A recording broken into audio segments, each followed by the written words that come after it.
કૌશલ્યા માં કરતા 10 ગણા વાલા હતા તો ઈ કે વનવાસ આપી કેવી રીતે? પણ એનો જે પ્રસંગ છે ઈ બાબત છે કે હવે તમે માગો શું જોવે? ઈ કે અમે મોટા થાય ને અયોધ્યાનું રાજ તો હું મોટો છું એટલે મને જ આપશે મારા બાપુ, ઈ તો ખબર છે મને, એટલે એના માટે જ મેં તમને વાત કરી કે શું ઈ કે મને જ્યારે રાજા બનાવવાનું થાય ને ત્યારે મને તમારે એમ કહેવાનું, કઈ માને કહે છે કે રામને રાજા નહીં, મારા ભરતને રાજા બનાવો. કઈ એમાં હું કે તને ભરત આરે બહુ પ્રેમ હોય તો હું તો ભરત નું માંગીશ, બાકી કે મારે એવું નથી કે તું રાજા બન કે ભરત રાજા બને, મને કઈ ફેર ન પડે, પણ તને ભરત ઉપર જો પ્રેમ હોય અને તારો ભાવ હોય તો હું ભરત માટે ગાદી માંગીશ. તો કે બીજી વાત છે ને થોડીક અઘરી છે, થોડી કઠણ થઈ જાય. ઈ કે મારા માટે તારે 14 વર્ષનો વનવાસ માંગ, કે તારું મન રાજી રહેતું હોય હું તારા હાટુ વનવાસ માંગીશ. બાપુ આ ચકડું તો બાપુ રામે બનાવ્યું, તમે હું આપણે કઈ ગાળ્યું દી, કઈ કીધું કે મારી પાસે તું જો વનવાસ માંગે તો તારી જનેતાને કે ને, કૌશલ્યા માને કે ને. ત્યારે રામચંદ્ર પરમાત્મા કે તમારામાં મારામાં જો કાંઈ નો ઘટતું હોય, બે હરખા હોય, તો લંકાનો બારવટીયો જેને કહેવાય બાપુ, યુદ્ધનો બાદશાહ રાવણ, એના હથિયારથી જો તમને કાંઈ ન થતું હોય તેના છોકરાની શું શક્તિ હતી કે ઈ મને ગોટો વાળી દે? રામચંદ્ર પરમાત્મા કે ત્યાં પ્રશ્ન કર્યો, સારું કર્યું ને કે તું જીવતતા હોય તને મોજવત. ઈ કે આપણે 14 વર્ષ વનવાસ મળ્યા પછી જંગલમાં હાલતા થયા, આશ્રમ કે આવ્યા હતા? કે આશ્રમ તો ઘણા આવ્યા હતા, કે સબરીનો આશ્રમ આવ્યો તને ખબર છે? ઈ કે હા, પ્રકૃતિ તમારું ભજન કરતી હતી. મેં કીધું મોટા ભાઈ કયો મલક આવ્યો? તમે કઈક ભેલડીની બાઈ મારા નામના જાપ કરે છે. તો કે એને આપણા આટલું આગતા સ્વાગતા કરી હતી કે હા, બેસવા માટે ચાંદની પાથરી દીધી હતી, આસો પાલવના તોરણ બાંધ્યા હતા, ઈ કે જમવાની વ્યવસ્થા કરી હતી, હા, ઈ કે જંગલમાંથી બોર લઈ આવી હતી, ઈ કે મેં ખાધા હતા કે હા મોટા ભાઈ તમે તો ઠળિયા હોતા ખાઈ ગયા હતા. ઈ કે લક્ષ્મણ ત્યાં ખાધા હતા અને અહીંયા લક્ષ્મણ હબાકો આવ્યો, કરે તારી ભલી થાય, તારી 14 વર્ષમાં અહીંયા ભૂલ કરી ગયો. તેથી રામચંદ્ર પરમાત્મા લક્ષ્મણને કહે છે, લક્ષ્મણ સુમિત્રાને મૂકી અને સીતાને માં કહેતો હોય, દશરથને મૂકી અને મને બાપ કહેતો હોય, અને અયોધ્યા જેવું રાજ મૂકીને મારી ભેગો તું રખડવા આવ્યો હોય, તો હું તને ઈ પૂછું છું કે ભીલડીના હેઠા બોર ખાવામાં મને વાંધો નતો, તને હું ઘા વાગ્યા દીધી? લાકડી પડી પગમાં પડ્યો, એને બાવડું ચાલીને બેઠો કર્યો. ઈ કે સબરીની ભક્તિનો પ્રતાપ છે, તું લંકાના પટાંગણમાં બચો ને, એ સબરીની ભક્તિનો પ્રતાપ છે, મેં તને બચાવ્યો નથી. તો કે ઈ કેવી રીતે? મેં તને જે ફળ આપ્યા તારી પાસે રાખ્યા હતા? ના, મેં તો ફેંકી દીધા. તે જે ફળને ફેંકે ને પક્ષીઓ લઈ જઈને દ્રોણાચલ પર્વત ઉપર જઈને ખાધા હતા, એની ચાંચમાંથી બિયારણ વેરાણું હતું. સુસેન નામનો વૈદ આવ્યો ઈ, અને ઈ વૈદ એમ કે છે કે દ્રોણાચલ પર્વત ઉપરથી સંજીવની લઈ આવો, દીવ ગયા પહેલા આના મોઢામાં ટીપા પડો તો બેઠો થાય. એ હનુમાનજી જે લેવા ગયા હતા ને બાપુ, એ સબરીની ભક્તિનો પ્રતાપ છે. એટલા માટે મહાપુરુષો કહે છે કે ભાઈ તો ભરત જેવો હોજ લક્ષ્મણ નો હાલે.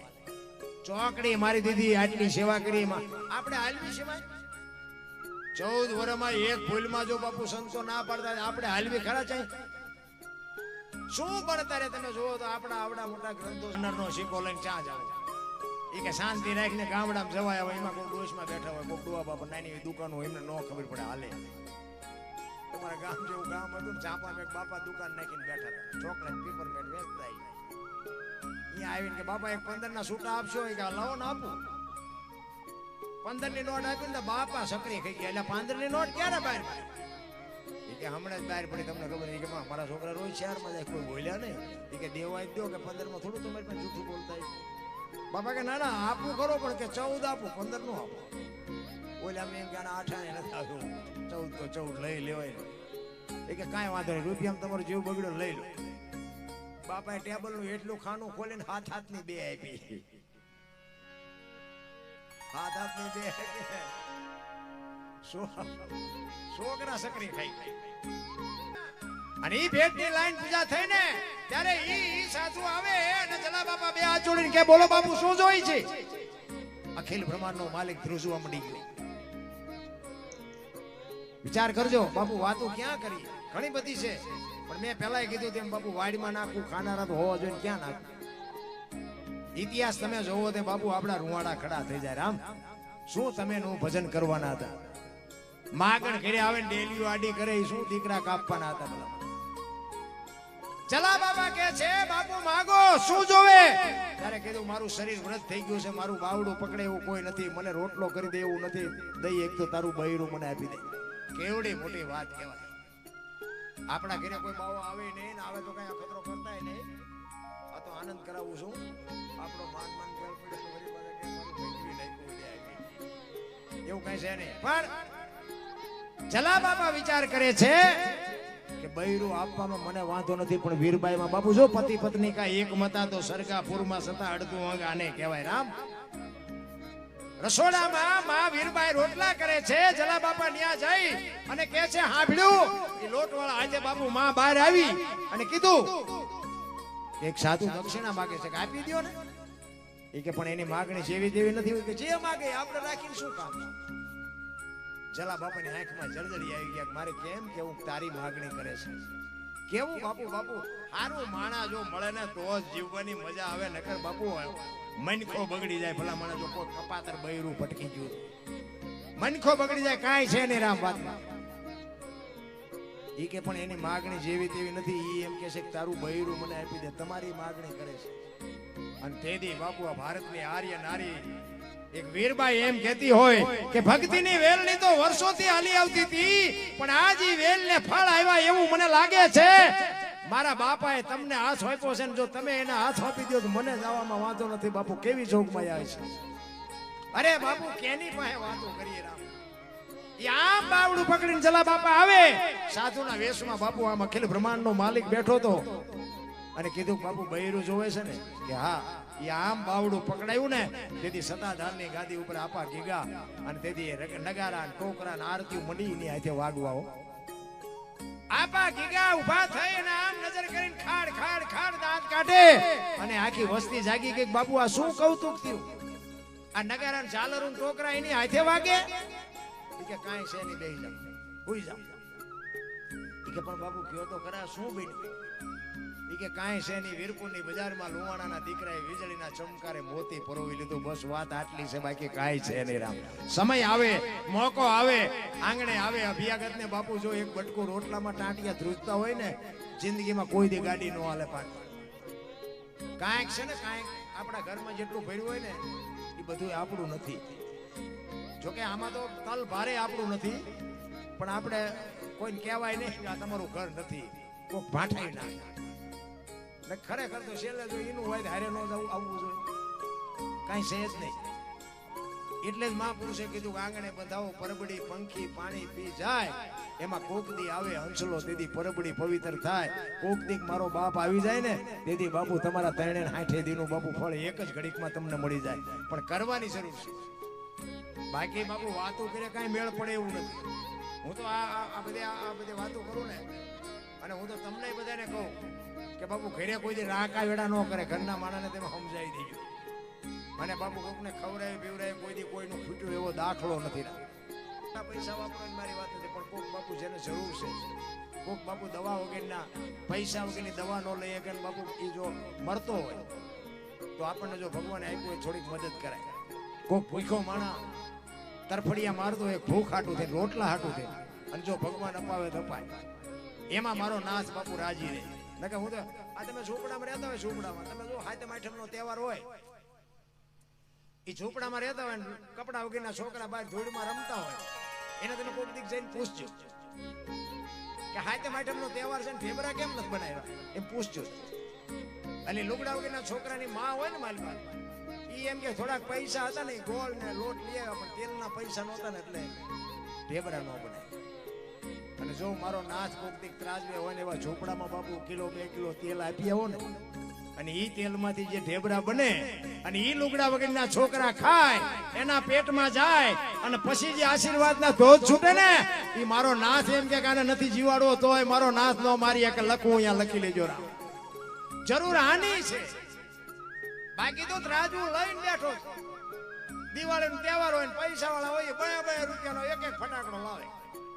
ફોડી નો કે ફોડવા હાટું ઝૂંપડામાં 50 થી 60 વર્ષની વાત બાપુ તમે જોવો તો ખરા. એ નેજો ફરકે ખૂબ દીક નો ગયા હોય તો દર્શન કરજો, તમને ખબર પડે શું પીરાણું છે ભલામણ.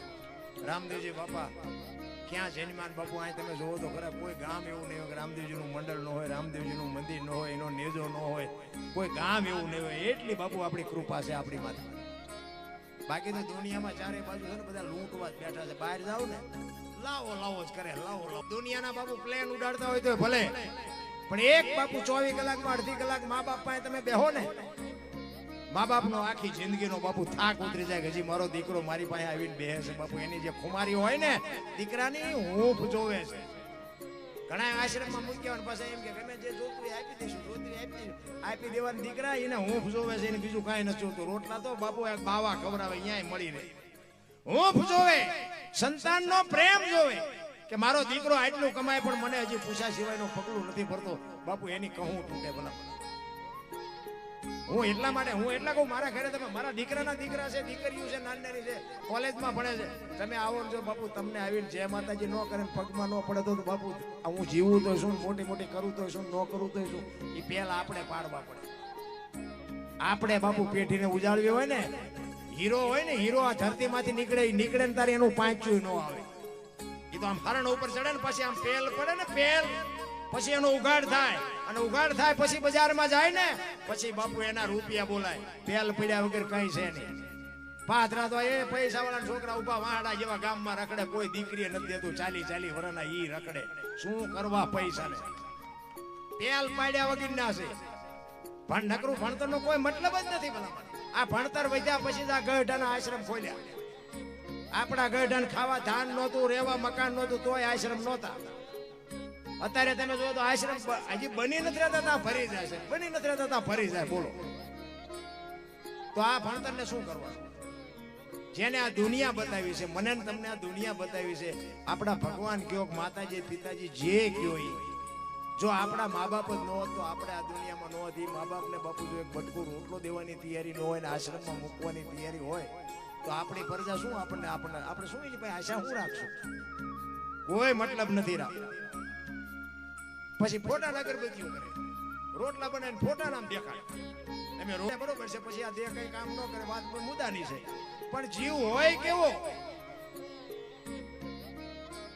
અત્યારે કોઈનો દેહ દુર્ગંધ નથી મારતો, અને એમાંથી એવું એક તત્વ નીકળી જાય, 2 દીમાં જો દેહ દુર્ગંધ મારી જતો હોય તો આપણે જોવું ન જોઈએ કે આ ઉઠકીને સાફસૂફ કોણ રાખે છે, જોવું ન જોઈએ. આપણે અત્યારે કોણ ચોખ્ખો રાખે છે, ન જોવું જોઈએ.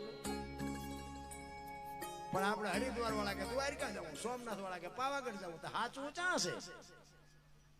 હળીએ સીધા ચારે બોલે.